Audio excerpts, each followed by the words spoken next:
What is going on, guys? It's the Mad Dragon. We're on to round 5 of the Rugby Championship 2024. Team announcements coming out for Bledisloe Cup time. It's one of the events of the Southern Hemisphere Rugby I've really come to enjoy over the last few years. So we're going to have a look at the squads, give my initial reaction to seeing them, because I've literally only just seen them right now, and we jump straight in to a video who's some good picks and bad picks, go over some thoughts on how we think this game might get on, along with what we think the team management might be thinking about going into this game. And then finally, of course, giving a score prediction. Make sure you drop down in the comments section your own thoughts on the teams and who you guys are supporting and who you think might go on to win and what have you. Now, and quickly before we jump in, late last night I was doing some painting and I've got paint still on my hands that I can't get off. So if you see me wave my hands around and you go, what on earth is that on his hands? There's something wrong with his camera. It's not the camera, it's paint. I literally cannot get it off. So we're stuck with it for the day, but we'll make it work nonetheless. We're jumping in then. Australia versus New Zealand. Both teams this week coming in off the back of a loss, and there are losses and then there are losses. Australia last week, we'll talk about the home team first of all, because last week went up against Argentina. Oh boy, did that game not go how I expected. I thought after the round 3 game where they got that tight win over Argentina, I thought, you know what, that'll give them real confidence. I'm expecting a much better game from Australia. I'm expecting it to look more organised. I'm expecting them to get tries. I'm expecting them to put Argentina under a lot of pressure. Opening 30, exactly how I was expecting the game to go. I was like, yep, I've called this absolutely bang on. My whole fantasy team was all Australia. I was like, this is going exactly how I foresaw it. I'm a rugby genius. And then we got past the 30th minute, and that just went out the window. I don't think I've seen a top 10 international team crumble quite as hard as that. Argentina just turned into a rugby team you know they can be.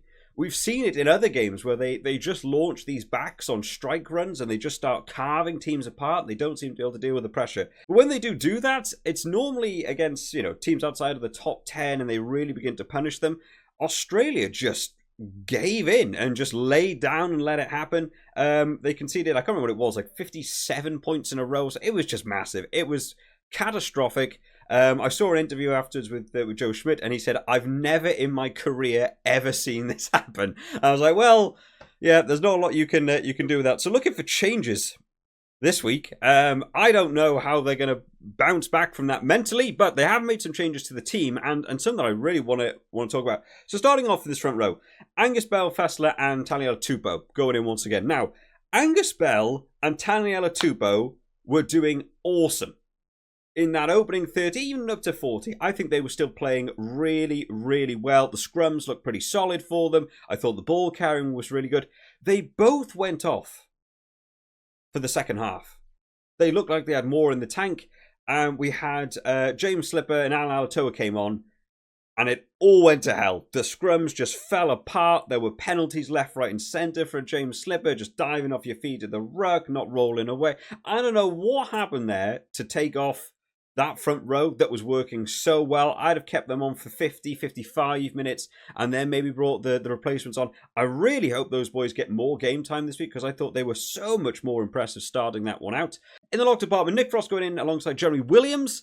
The lock department's one I actually feel Australia have got a bit of depth in. I really like Nick Frost. Jeremy Williams actually impressed me more than I expected him to. And Salakai Alotto has been busy over this Rugby Championship. He's been moved to the bench this week. And I think you could do some alterations here and maybe look to put Salakai Alotto in. I think he's played very well. I think I might have actually put him with Nick Frost. I think that'll be a nice partnership. But both going in there. I think the lock department's okay. I think they've been messing up other teams' lineouts well enough. New Zealand as a team, they might try and look to punish in that lineout department. It's still not been bang on, but they have been better than other teams. So I think just being able to mess that up will just slow down that bleed effect if you start conceding tries. Being able to shut down the lineout a bit will be very useful. We'll see how they get on. In the back row, Rob Valentini staying in at 6. Fraser McWright comes back in the number 7 shirt, and Harry Wilson staying at 8. I don't know what it is about Rob Valentini when he moves to 6. It's not the same Rob Valentini for me. When he plays at 8, he's a monster, and he just wants to carry the ball hard. Australia seems to really favour the number 8 to do a lot of that ball carrying off of sort of set plays and stuff. At number 6, he's just sort of going from ruck to ruck for me. I'm really not seeing a lot from him, and it can't be the player. It must be that he's being told to act completely differently when he's doing that flanker role, as maybe you'd expect. But it feels like a real step down in his game for me. I like Rob Valentini at 8. I would maybe look to try and keep him there, but Harry Wilson getting the nod at 8. Fraser McWright coming in at 7, I think, is a good boost for them. I think he's a really good player. I have said in the past, sometimes when he has those little breaks, he can be a little bit selfish and not give a pass that's a guaranteed try. But he does get over for tries himself as well. So going back in, open side flanker, I think that's a bit of a bolster to that back row for me. Halfback partnership, Nick White going in alongside Noah Lolosio. I've still been thinking that Jake Gordon, for me, has been the most informed. Tate McDermott did get his try, which stopped it from just being a humiliating second half entirely. So at least he got over for something. Nick White coming in, I'm not sure if that's a positive move. We have seen referees over this championship, not having this back chat from scrum halves. Nick White's maybe one of the worst for it in international rugby. I know New Zealand have had a couple of calls as well. TJ Perenara has been picked up on it. You don't want to just give an easy penalty in this game. If you're not going to play Gordon, I actually don't know if he's out or anything, or why he's not in this game at all. I might have looked to put Tate McDermott in and given him a start and try and get a bit of energy into the team, especially for that first half. Nick White, maybe a more experienced head to come on in that second half and just be able to be a bit more game managey and not shout at the referee would be nice for me. Centre partnership, Hunter Paisami going back in alongside Len Ikitau, who has been something in the backs, because Len Ikitau is actually working hard in that outside centre department. I've been thoroughly enjoying watching him. But the rest of the backs for Australia, maybe not. Corey Betty last week, just his wing got demolished. I don't know what every single Argentina attack was just charging down that wing. It didn't seem to be covering that space at all well. Argentina made the absolute most of it. Malia was having a field day down there. I don't know. I'm going to have to work it in. I've always rated Corey Betty very, very highly. I haven't really seen the attack from him that I'm so used to seeing. And the defence for me is also slipping off. Might have looked at even trying someone else out, which is not something I thought I'd say. Andrew Kellaway on that right wing, and then Tom Wright in at fullback. This has been the back three basically across the Rugby Championship, right? You'd expect this back three to be really on it, really organised, very used to working with each other. They don't really seem to be covering each other in that backfield. As soon as that Argentina team started getting through, how many times did we see Argentina just go through the middle and nobody is there? Nobody is the last defender. They just sort of walked over. They're even running away from the ball on a couple of the tries, I'm sure. I saw back on the highlight. So, that back three's just got to work better together this week. I think a lot of hard work needs to have been done, and a lot of tape needs to have been watched from last week's game to feel better going into this one. Replacement front row then. Pengo Amosa goes in alongside James Slipper and Al Toa. I've sort of already talked about that front row replacements in the prop department. Have not impressed me. Kind of across the tournament, really, but last week was just appalling. Angus Bell and Taliel Tupo, you want to stay on for as long as possible. If I was New Zealand, I would look at that and go, we need to tire Angus Bell and Taliel Tupo as soon as possible. As many scrums, as many mauls, every single ball carry directly at them. Make them gas out so that we can get these boys on sooner, because then we'll just start winning everything. It's how I'd be viewing the game. So hopefully they're going to have a big start. I know there's experience in that front row as well. And it hasn't landed for me at all. Salika Lotto and Langy Gleeson going in as your replacement forwards alongside them. Tate McDermott, Tom Liner and Dylan Peach coming in as well as your replacement backs. Tom Liner, I feel like, hasn't had a great deal of game time across his Rugby Championship. Noah Lolosio's done kind of 50-50 for me. He's had some good games that I've actually thought, that's going well for him. And then some games I've gone, he's completely out of his depth for this one. Tom Liner, yeah, I don't think you're up for winning the Rugby Championship at this point, really. So you might as well, have a crack at maybe someone else, give him some game time against a big team. Hopefully comes on with some decent time. I don't really want to see Tom Liner come on at 75 minutes and, just not really impact the game at all. I mean, maybe see him come on at 60, give him a shot at a, big team like New Zealand and see how he gets on. Talking about their opponents there, New Zealand last week. It's 2 from 2 right now, being in the lead at half time, actually looking pretty decent, and just not being able to seal out that game. This impact bench is not an impact bench. It is a drop down and seal out kind of bench. It is not an impact, unfortunately. after this game last week, I actually did jump on a podcast with the Where's My Sports guys over there, and we went over this team, and it was really interesting to read my own notes back. I actually threw a glass of water all over my own notes and completely ruined them just before we started filming. But I don't know, sort of going through the notes I could still read. It was interesting how we were talking on the podcast about actually who individually was standing out to us. And a couple of these New Zealand players were actually on this list, and it was really interesting that I didn't really have South African players written down, especially across that first half. And I was thinking, that's really interesting because South Africa went on to win. And I thought on the day, looked like the better team. And it's so strange that I had more New Zealand individual players written down. I think that's where this team is at the minute. South Africa felt like a team, a cohesive 23. They're looking to do the full game, and maybe players aren't going to necessarily stand out, but they're going to interwork with each other very well. Whereas in this New Zealand team, it felt very much like some people are on it and some people are nowhere near it. And they're not really feeling like the that full 23-man squad that you're so used to seeing with New Zealand. I did see this whole thing the other day about like New Zealand had like 3 losses between the 2011 and 2015 World Cup, and they've now equaled that World Cup gap in this Rugby Championship. So they're not really where they want to be. There's a lot of players that I think are underperforming, and this will be the team. I'm looking forward to read your guys' comments about how you would swap this around, because I think a lot of people have a lot of different opinions on this team. So in the front row, Ethan de Groot, Cody Taylor, and Tyrell Lomax. Cody Taylor's one of the names I had written down last week. I think he's been brilliant across this Rugby Championship. I think he's holding New Zealand in there for so much of these games. I think he's been absolutely superb across it. Ethan de Groot coming in, I think, is a good boost for this New Zealand team. I don't think Tamaiti Williams has played badly. Some people were really negative about him. I think he's maybe not shone bright in the team, but I think he's working hard. He's still a young lad.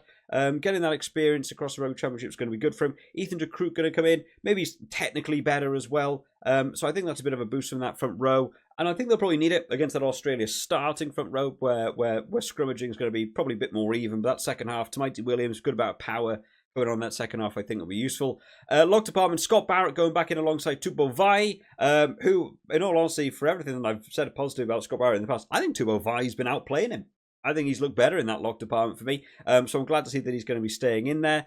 Back row, Wallace Atiti, Sam Cane, Ardie Sarve. Now, this is an area to talk about. Wallace Atiti came in last week. I knew nothing about the guy. Didn't know what to expect. Number 6 has been the shirt in the New Zealand squad for a big period of time where I've gone, I don't know who has that 6 shirt. Going into the World Cup, Shannon Frizzell started stepping up, and I was like, this is the number 6 for New Zealand. He's over in Japan now. He's gone. Blackadder came in. Took me a couple of games to warm up to see what they were trying to achieve with him, and actually has started to impress me in that number 6 shirt. The physicality he's bringing to the game, it's just a rough player, and I think it's added quite a lot. And I thought, okay, I see why Blackadder's getting into the team. Gone out with his injury now. Wallace Atiti coming in is like a third number 6 now for me. It's like, okay, let's see how he gets on. I think Wallace Atiti last week might have actually been one of the players of the game. I think he was really, really good, massively impactful. Any break he had, he's charging away. He's very fast for a forward as well. I'm really looking forward to seeing him in. There's been some talking points around this because Wallace Atiti can play at 8. Now, Ardie Sarve is your locked-in number 8 for New Zealand, but he also can play flanker. He's more than capable of doing that as well. Sam Cane, for me, is still the guy where I'm like, I'm not necessarily seeing this thing that Sam Cane has brought to New Zealand. I'm still not there. I think there's got to be better options for that flanker position. I would maybe be looking at doing a big shift up, and hey, I'm sure there'll be some New Zealand fans that'll say I'm wrong on this, but I would maybe look at Satiti moving to 8, move Ardie Sarve into 7, and actually move Luke Jacobson into 6. I think that is a harder carrying, more aggressive back row, and I think that might be able to make more inroads. Sam Cane, I previously I would have spoke a lot about his breakdown work, his ability to get over the jacket. I don't even really think we've seen that over the Rugby Championship. There's still been some questionably high shots as well in tackles as well, considering what went on in that World Cup as well. I still think he's tackling high. And I would maybe like to see a shift up going in that back row for me. Halfback partnership, Cortez Ratimer going in alongside Damien McKenzie. Hopefully this will be pace is what you want to be seeing in this New Zealand team. Australia showed last week, if you just start putting them under the pump, they will begin to crumble. Ratimer, Damien McKenzie, fast, out the back of the ruck, quick distribution, Don't just keep it stuck within the forwards. Get it wide, get it expansive, put pressure on those wingers for Australia that I don't think have been doing too well. I think that's probably a good partnership. I still think I might have liked to have seen at some point Bowden play 10. It doesn't seem to be the way they want to do it in New Zealand anymore. He's just the 15 for them now. So 9, 10, Damien McKenzie, Ratman. I want to be seeing pace from these guys and get on with the game quickly. Jordy Barrett, Rieko Ioane going back into that centre combo. In fact, I'm going to wrap all this up because we've got Caleb Clark at left wing, Will Jordan right wing, Bowden Barrett 15. Because the backs last week, I had no idea what was going on. Severis, yellow carded, silly decision making, getting in the air and tackling the man, just not necessary. I don't think made good inroads. I think defensively was looking pretty weak on that right hand side. That was where Cheslin Colby was having a field day, charging up that side. Mark Talea has just done nothing across this rugby championship, which is astonishing because I think he's such a good player. Will Jordan playing at fullback last week, just not incorporated the way I was expecting him to be used. I've seen him at fullback with the Crusaders, and he's such a vital player in that role. It's not how he was used in the New Zealand team at all. And then the switch up they went for was to bring on Anton Linnett-Brown and move Rieko Ioane to left wing and take Mark Talea off. And it was just, I had no idea what was going on. I felt like they're just reactionary, making changes. I don't think Anton Linnett-Brown really added anything to that game once he came on. For everything that I've said about Mark Taylor not doing anything, he has the ability to make an impact out of nowhere. You've just got to get him the ball. No one was getting the ball in any sort of space. He was defending the wing well enough with, what was going on out there. But Severis on his yellow card was left on the field, but not really stopping South Africa getting through. I thought it was a bit of a mess, honestly, last week. I thought that was probably their massive chink in the armor last week was that back section. I don't think they knew what they wanted to do. So I'm hopefully this switch up this week with Caleb Clark coming back in is going to be able to just secure one wing enough and maybe get the ball to Will Jordan quicker in a bit of room and let him do the things that these wingers can do. It is the thing for me so far. New Zealand haven't been using their wingers enough. And yet we've had games where if the ball does get out to someone like Caleb Clark, he scores 2 tries. And you think, if it's working, get it out to these boys on the wing. And then finally, this impact bench that I think is unfortunately not aptly named anymore. Armour going in alongside of Williams and Tosi. I'm going to have a guess at that name because that's a brand new name for me. So someone to watch out for my end. Sam Dowery, Luke Jacobson are going to be replacement forwards. TJ Perenara, Anton Linnett-Brown and Sevu Reese going to be coming on in that second half. I might have liked to have seen Proctor come in. If you're going to have Anton Linnett-Brown, give Proctor a crack. I mean, there's enough ability to move players around in that backs if you need to. I would chuck Proctor in here at this point and give him a stab. Sam Dowery, back in that, I think is nice as well because I would like to see a bit more from Sam Dowery. He has impressed me in the games I've seen him in. He was a bit of a new name for me coming into the tournament. What are we expecting from this game then? In all honesty, I'm still expecting a big New Zealand performance. The Bledisloe Cup for me in past years has been a pretty New Zealand dominated thing, but they're always fun fixtures. I always really enjoy them because they seem to have a really nice rivalry where they both take it a step up. I did see a quote from Cody Taylor this week where he said like they really respect the Australian players and they know they take a bit of a step up for the Bledisloe Cup game and it's a real rivalry and I love that sort of thing. I'm still expecting a big New Zealand game for this one. I think they need to prove something. In all honesty, I think they need to put a bit of a stamp down on this game. Australia, you've just got to not let this one bleed. I really don't see Australia being able to win this one through any sort of, whether they're going to look for kicks or tries or driving ball. I really don't see them being able to take this one. For me, it's going to be how you hold that scoreline out. If I was Australia, I would be considering it a really big positive to finish within a score of New Zealand to be like, there you are, we managed to hold New Zealand out there. That is a much better improvement from where we ended up last week against Argentina. If you're New Zealand, I would be saying we need to be getting tries. They didn't score a try last week, and that is not something you expect from New Zealand. Get it out to the wingers, punish the fast, pacey game, put the pressure on Australia and try and get it out wide and just try and make some sort of impact and try and finish this Rugby Championship out strong. In terms of score prediction, what do you think? This could be anywhere, right? I mean, what was it last week? 40-something points? So this could be anywhere between 0 and 80. I don't know. Well, what do you guys think? Drop it down in the comment section. I'm still gonna go high. I think for New Zealand. I really don't think Australia are going to be able to turn it round in that amount of time. I'm going to say New Zealand. I'm going to say 25. I honestly don't know going into this. I think this could be a wild call. This could be kind of low. It could be massively high. I really don't know. I'm going to go 25 and still go kind of high and see how it pans out. Could be more, could be less. Drop it down in the comment section, guys, what you guys think of the teams and your own score predictions. We'll be doing one of these for South Africa versus Argentina as well, but the Argentina team not out as of yet. So when they do get announced, I'll be doing a video on that as well and getting that one out on the channel. So make sure you hit the subscribe button so you guys know as soon as that video is out. I'll see you all next time, guys. Bye-bye.